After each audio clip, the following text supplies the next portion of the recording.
after finding himself a little bit boxed, has got himself on the outside, but it's Tual at the front. Kramer now starting to struggle himself coming into the home straight. But it's Tual leading the way, a Tui, having worked himself out of a difficult position.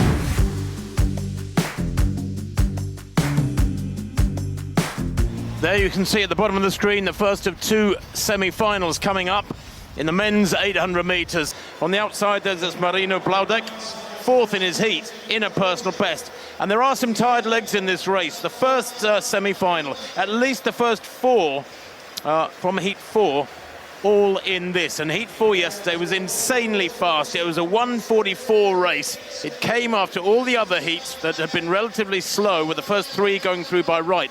But the first 7 in the final heat, because they made it fast, went through. So there are tired legs in this. This is Katalin Tetuanu of Italy, the European #1 this year. Listen to that roar. Third in his heat in 1:44.9 yesterday. He'll be a little bit tired. 1:44.01 he ran in Asti near Turin a couple of weeks ago. Paul Anselmini, the fastest in the heats, in a personal best, 1:44.73, the fastest ever heat time at the European Championships. Simone Barantini of Italy goes in 6th, the Frenchman Anselmini outside him. European under-23 champion Barantini, back in 2021, 9 times Italian champion, good athlete, best of 1:44.3. Elliot Giles, well, he's in good form. He was 5th in Oslo last week in 3:31 over 1,500 metres. He's run 1:44 a couple of times this year. He'll need a big run here. The qualifying, the first 3 from each of these semi-finals goes through by right with 2 non-automatic qualifiers. That's the Czech, Jakub Dudika. He goes in lane 4. Second in his heat, in a personal best, 1:44.89. He was second in that very fast 4th heat yesterday. Alvaro de Arriba of Spain, the European indoor champion back in 2019, 6 times the Spanish champion. He too very, very capable. Bit of an indoor specialist, but he has run 1:44.8. And the Poles, well, they're always brilliant tacticians in the middle distances. Filip Ostrowski was Polish 1,500 champion last year. He's run 3:35. He's strong, but has never broken 1:45. He might struggle in this sort of company, although if it's slow, he might come into his own. So 2 Italians in this first 800 men's semi-final. The first 3 go through by right to the final. I'm not sure there's any natural front runner in this one. I'm sure Elliot Giles will try to use his speed rather than strength as a 1,500 metre runner.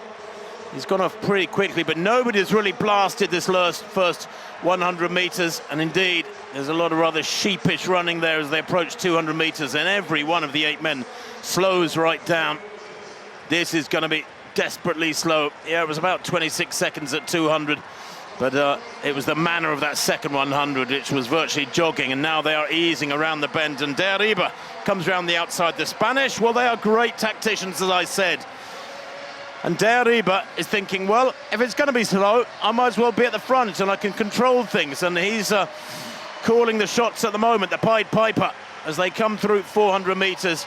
And it is slow, outside 53 seconds, 53.66.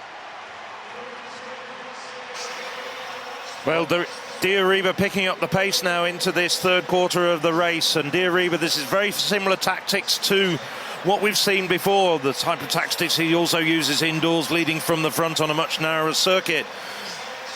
Well, Giles a bit boxed at the moment as they open up down the back straight. And now one of the Italians kicks hard into the lead. And it's Tetuanu who leads. The crowd loving this one. Giles on the inside running the shortest line in 4th place. The Pole in 3rd place, Ostrowski, holding the others at bay. Trying to come around the outside is the Czech Dudika, and they kick for home now. Remember, it's the first 3 who go through by right. Tetuanu leading. De Arriba of Spain in 3rd place, being passed by Giles now, who has a glance round. Fast finish there from the Frenchman Anselmini, but I think he finishes in 4th place. That's a wonderful run from Tetuanu. That's got the crowd on their feet. The fastest man in Europe this year finishes in pretty comfortably there, winning that first semi-final from Elliot Giles. The winning time, 1:46.30. The time's relatively unimportant for the first 3 fellas. Anselmini in 4th, well, 1:46.62 is not particularly quick. Dudika in 5th. He'll have to wait and see Well, what a fantastic finish there. Teosiano did everything right, hitting the front with just under 200 metres to go. Elliot Giles working himself out of quite a difficult position. Interesting to see Giles coming down to 800 metres for these championships after quite a lot of outings over 1,500 metres this winter. Giles looking very adept, looking around at De Ariba. Well, there it is, confirmation of Tetuanu, Giles and De Ariba getting through by right. Anselmini and Dudica could go through for Barantini, unfortunately, and Ostrovsky and Baudek. There's definitely no final to come. From the outside, we have Panici, very quick over 400 metres, has raced in several Italian 4x400 metre squads as well, and a silver medal from that event at the 2021 European Under-20 Championships. On his inside, on paper, perhaps the favourite, Adrian Ben, 2 times World Championships finalist, a man who can boast of a personal best, a 1:43.92. So he's the quickest man in this field. Mohamed Atoui, fellow Spaniard, European Under-23 silver medalist last year in Finland. Didn't quite hit his best form this year. Here was the Frenchman Gabriel Toual, Olympic Games finalist back in 2021, World Championships finalist last year, and a very, very strong competitor indeed. Andreas Kramer, well, he's still looking for that really fast time. Hasn't ever yet run under 1:44, but now he's turned into a very, very feared championship racer. Thomas Randolph came through in that very quick third heat, the fastest ever heat that we've ever seen at the European Championships. That was won by Anselmini in 1:44, but Randolph finishing 7th, still gets himself into the semi-finals. Ryan Clark in that heat finished 1 place in front of him, 1:45.25. He's in lane 2, and on the inside, Ole Jakob Solbu. Solbu, well, he's really improved this year, joined the phalanx of very good Norwegian middle distance runners, headed of course by Henrik Ingebrigtsen. From the inside, Solbu, Clark, Randolph, Kramer, Toual, Atoui, Ben and Panici. Just remember, they go through 150 metres in lanes and then break for the inside. Well, this is clearly a quicker race than the first heat, and it's Randolph getting in front as well, Toual cutting across the track to get ahead. Kramer getting himself in a good position. And Kramer now out in lane 2, but Randolph tucked in on the inside. Well, he got caught for speed on the run-in yesterday in the heat, so he's trying to make this a solid race. He's a very good runner, Randolph.